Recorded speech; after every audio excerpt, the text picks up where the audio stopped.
भी है कि आगे से ऑपोजिशन भी निकम्मी है, और इस निकम्मी ऑपोजिशन की जो मीडिया टीम है वो उनसे भी निकम्मी है, वो उससे भी ज्यादा निकम्मी है। तो चीखे मारने का फायदा नहीं है। ये मुझे आज frankly speaking and I have to say it कि मुझे आज एक मुल्क के वजीर आजम से ज्यादा एक बाप जो है वो एहतजाज करता हुआ नजर आया कि मेरे बेटे को जो है वो सीएम पंजाब की कुर्सी से क्यों हटाया। ठीक है, मुझे ये झलक नजर आई कि हाय मेरे बेटे को जो है वो क्यों ये फैसला किया आपने। मर गए थे लोग पूरी मुस्लिम लीग नून के अंदर, पंजाब के अंदर बंदा कोई नहीं था आपके पास जिसको आप ये जिम्मेदारी दे सकते थे।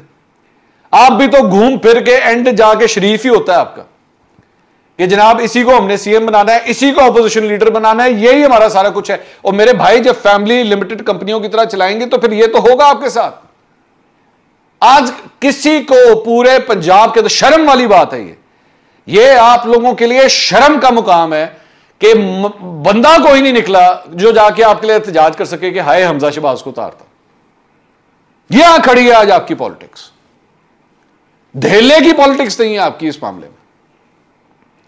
आपने शहबाज शरीफ साहब ने, आज कहा जा सकता है कि वो जो मुस्लिम लीग नून का शेर था ना उसको बिल्ली बना दिया है। अगली दफा बराए मेहरबानी जब 2023 का या जब भी जनरल इलेक्शन होगा ना, इलेक्शन कमीशन ऑफ पाकिस्तान को कहिएगा हमें शेर का निशान नहीं बिल्ली का निशान दें, बिल्ली के ऊपर मोहर लगवाइएगा अगली दफा। और इसका क्रेडिट जाता है शहबाज शरीफ साहब को। जब आप बैठ के डीले खड़काएंगे ना रात को तो रातों रात फारिग भी होंगे, और यही हुआ।